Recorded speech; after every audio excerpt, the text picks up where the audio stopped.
Hello everyone. If you're curious to know about the channel or about my personal life and what's been going on, rather than take time up in this video, I've written a long post with all of the relevant details. And if you'd like to read that, there's a link in the description box below. Right now, I want to read this post from Reddit called, "Oh, that's a starfish." What an education this sub has been. A couple of weeks ago, I had never heard of the term dead bedroom, and now I realize that I'm truly not alone and that I've been sleeping next to a starfish for roughly 4 out of 5 years of my marriage. I'm 41 and my wife is 42. I love her profoundly and, with the exception of sex, we don't have much in the way of conflict. She was hot and heavy for about a week after we met, until about a year after the wedding. Then I think the novelty wore off. I've been working on myself to make myself more attractive to her. It seems that the only effect my improved fitness and emotional strength has done for her is produce jealousy. I'm no longer able to run with women from my gym because it would create the appearance of impropriety. We've had run-of-the-mill relationship ups and downs, but it's now clear that she really has no passion for me and even recoils at the thought of touching me. The number of times she's told me I'm broken or that I'm a sex addict is apparently average compared to others of you whose posts I've read and reread. I've asserted myself as lovingly as possible and gotten lip service that has led to so little action it's almost imperceptible. You already know that I'm not an addict, I'm not broken, I just have normal human needs. Here's the thumbnail view of my life, and here I am, introducing myself to those of you living parallel lives to mine.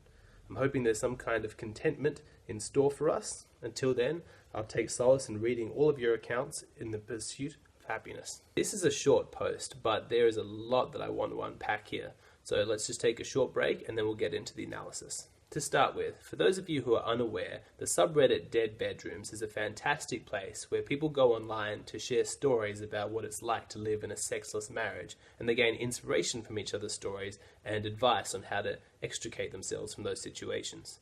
Through reading through the experiences of other people, they come to realize that there's nothing wrong with them, that they're normal for wanting a sexual relationship, and that their partner's attempts to shame them or make them feel guilty about having sexual desires is completely nonsensical, and eventually they gain the courage to end the relationship, to end the cycle of abuse, and hopefully move on and find someone better. Awesome. Okay, so the most interesting part of the post to me is when he says that she gives lip service to making changes, but it never really leads to action. I want to unpack exactly why it never leads to action, and the sort of mistake that so many men make in this situation, and how to avoid that. But let's begin with some of the minor points. First, we'll talk about his claim that maybe the novelty is worn off, and that could be used to explain her behavior. So yes, novelty is an important part of sexual desire, and it is normal for couples to experience a decrease in sexual attraction over the course of their marriage. There are a number of reasons for this, and I covered them in my video earlier, the one on the Coolidge effect. That said, even if her sexual desire has decreased, it doesn't explain so many of her other actions and behaviors, and we'll get into those in a moment. Let me start by saying that you don't need to be feeling sexual in order to give somebody a blowjob. Sure, your vagina's not going to be wet, or if you're a man, your cock's not going to be hard, but that doesn't mean that there's anything wrong with your tongue. Now, naturally, it's not reasonable to expect your partner to give you oral sex every day just because you're in the mood and they're not. But having said that, if it's been a long time since you've been sexually intimate, you should empathize with your partner. If they're really struggling, you should see how difficult that is for them and get on your knees. Why should he have to suffer through sexlessness just because you're not in the mood? Of course, you don't need to engage in sex if you're not in the mood. No one's forcing you to have your vagina touched. But if you love your partner, then take some responsibility and do something nice for him. The same applies in reverse, perhaps even more so, because it's easier for men to go down on women than it is for women to go down on men. It requires less effort. So if your partner is really frustrated sexually and you're just not in the mood, then go down on her. It's the decent thing to do. The question that I have is, if you're not willing to give oral sex to your partner every now and then without expecting anything in return, then what kind of quality is there to the relationship? If you don't love them enough to do that kind of favor every now and then why are you with them? So, let's look at some of the particulars of their relationship. He describes her participation in bed as being like a starfish. For those who don't know, being a starfish in bed means you just lie there with your limbs spread out, not participating, not moving, not showing any enthusiasm. Now, at first glance, it seems as though the act is just quite simple, that it demonstrates that she's not enthusiastic about sex, but actually it's a lot darker than that. When you don't move your limbs during sex, it's meant to convey a message. It's meant to say, I'm not enjoying this. This is a chore. I dislike this. Hurry up. Be finished with my body. Please get this over and done with. As I've spoken about many times before, a feeling of safety is a necessary precondition for arousal. Now, a regular nice guy whose partner is acting this way, being a starfish, is not going to feel safe. If he cares about her, he's not going to be able to enjoy a sexual experience that she's clearly not enjoying. So this is what the intention of the starfish is, to make the experience so unpleasant for the man so that he stops asking for sex altogether. To use an analogy, imagine a mother asks her son to do the dishes, and the son complains, and he does a really bad job, and he moans and he groans, and makes the whole experience so unpleasant that the mother says, just forget about it, and she never asks the son to do the dishes again. This woman takes it even further though. The way that he describes it is that she recoils at the thought of his touch. This is her husband wanting to touch her, and she recoils, like in disgust? That's not normal. What the hell is going on here? Now, occasionally you will see this behavior from women who are cheating on their husbands and they feel guilty about it, but they at least have the moral decency to feel that guilt, and so when their partner touches them, their guilt makes them sort of recoil out of their own feelings of shame. I don't think that that's what's going on here though, because this woman doesn't seem to be feeling any guilt. She's making it out as if the problem is him. And on a quick side note, she absolutely should feel guilty. Denying your partner sex and then gaslighting them to make it seem as though they're the problem is definitely a form of abuse. Obviously, it's not as bad as raping somebody or physically beating somebody, but human contact and emotional and sexual intimacy is not some kind of luxury. It's a psychological necessity, and denying somebody that and making it seem as though there's something wrong with them is just a terrible thing to do. So let's look at how she's handling it. She says that he's broken, that he's some kind of sex addict. Now, it's not difficult to see what she's doing here. Unconsciously, she's scared that she's going to be called out for her own bad behavior.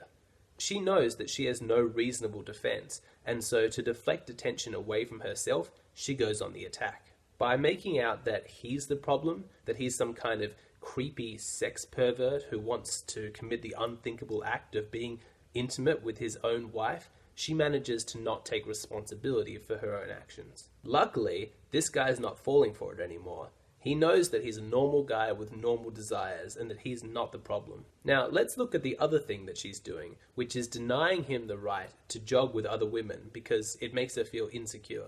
The biggest irony of all is that he went to the gym to make himself more attractive for her, but it didn't increase her level of attraction for him, it just triggered her jealousy, which made her act really controlling. And this is where she reveals her deepest motives. She isn't happy for him. She doesn't want the best for him. She wants to control him so that she can avoid dealing with her own emotions. It is not a reasonable thing to ask somebody to restrict the time that they spend with the opposite sex, especially if nothing sexual is going on. The fact that she feels insecure is her problem. It's not his responsibility. Now, if she calmly and lovingly explained why this was difficult for her, seeing him jog with other women, and she wanted to grow and transition out of these feelings of insecurity and just wanted his support, then that's a completely different matter. He might even temporarily agree to stop jogging with other women just while she worked through this particular phase. But that's not what's going on. She's not politely or calmly asking for a favor. She's demanding things. She's controlling him. Perhaps the saddest sentence in the whole post is when he says that he truly and profoundly loves her. Now, admittedly, we don't have all of the information about their relationship, so it is a little difficult to make judgment. However, from what we've heard, it's hard to believe that she really loves him. If she loved him, would she be recoiling at the thought of his touch? Would she be controlling his actions and his behavior?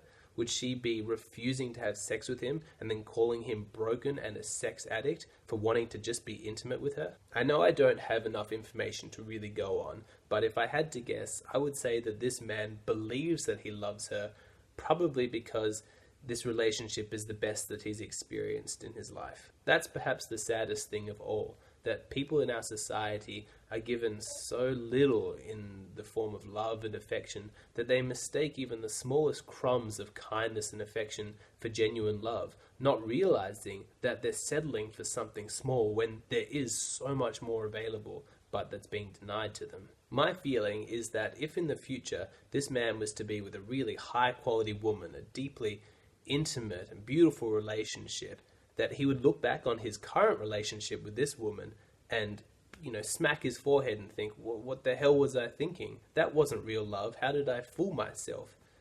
The answer is that he believed that he was in love, and he made himself believe that because he so desperately needed that to be the case that he settled for a fantasy, a story, rather than looking honestly at reality.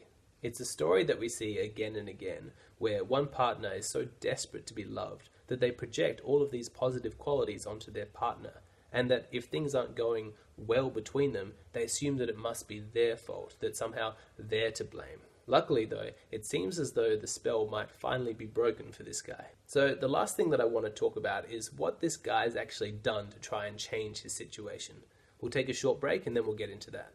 Okay, so he says that she pays lip service to his concerns, but that nothing ever changes. Now, this seems like the perfect time to apply the red pill maxim, listen to her actions, not her words. You talk about how unhappy you are, how desperately you need things to change. She says that she promises she's going to change. You get emotional, she gets emotional, you both cry, you hug, and you promise that things are going to get better. But within a month, you're having the same argument again because nothing's changed. This is the mistake that a lot of men make. They're too willing to take women at their word. Although this doesn't just apply to women, this applies to all of the difficult people in your life. If someone has a proven history of breaking promises and not following through on commitments that they've made, you shouldn't believe them. When they make promises, you should be extremely skeptical. But not that many men do that. And there's a couple of reasons for this. The first is that it just seems rude to not believe somebody when they're making a promise.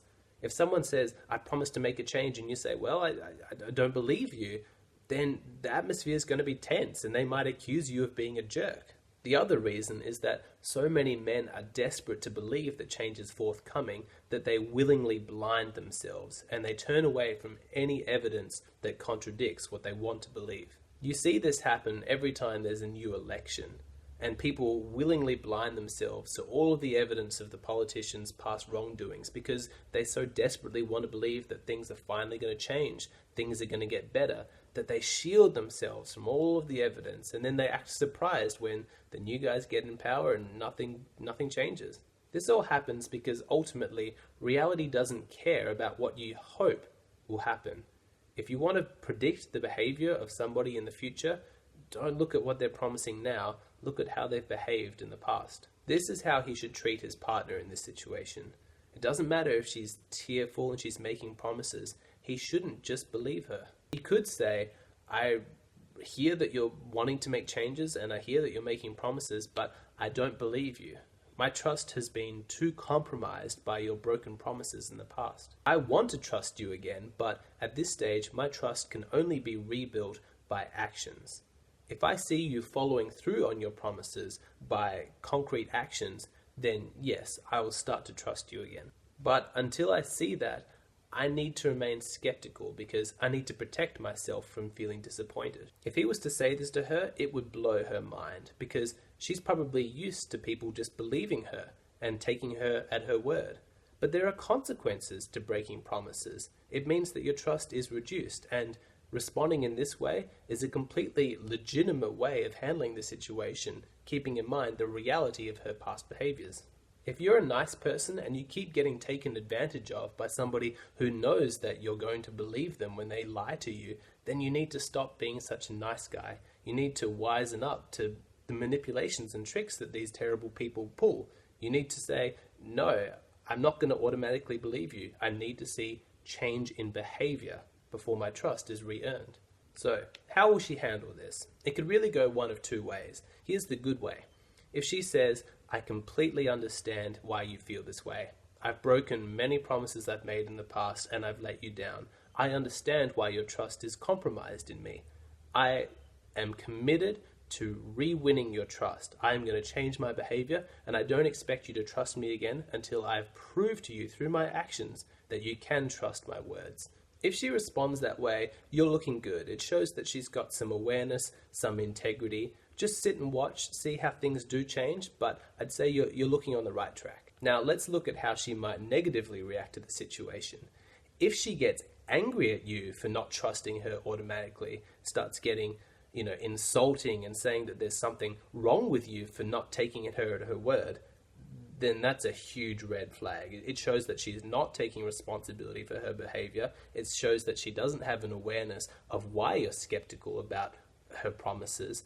And I'd say that things are going in the wrong direction. At that stage, it's reasonably clear that she's not going to take responsibility for her actions. And I would suggest it's probably time to move on, even if you're married.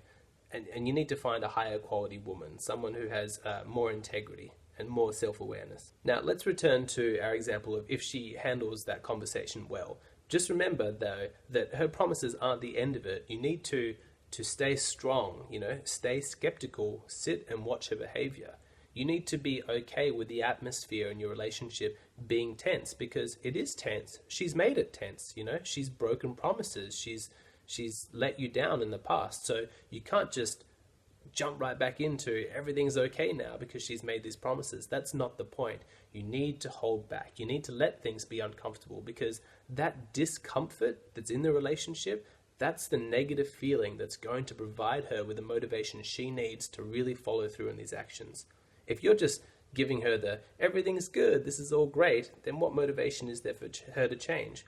You need to let things be tense. Keep in mind that this difficult situation was not of your making. You just rationally responded to the facts and reality of the situation, and that was entirely appropriate. Now, ideally, at the end of all of this, that discomfort is going to cause her to reflect upon herself. Why has she been sexually recoiling at you? Why has she been acting so controlling? There will be a reason for this, and what you want is to make things sufficiently uncomfortable in the outside circumstances of the relationship that really force her to do some deep personal introspection about herself and what's motivating her behavior. It could be any number of things. People's sex drive diminishes for a number of different reasons. Sometimes it's anxiety, sometimes it's low self-esteem and feelings of depression. It could even be sexual trauma that's been triggered. You don't know, but what's important to start with is the truth. It's to find out exactly what is going on. Obviously, the problem isn't that he's some creepy sex addict. That's not reality.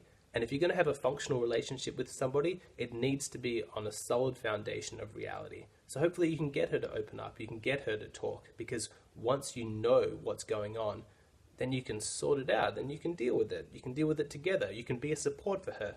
But you can't be a support for her while she's blaming you for everything. It's just not going to work. That's all I've got to say today, so please leave a comment below letting us know what you thought of the post and what advice you'd give to this guy in this situation.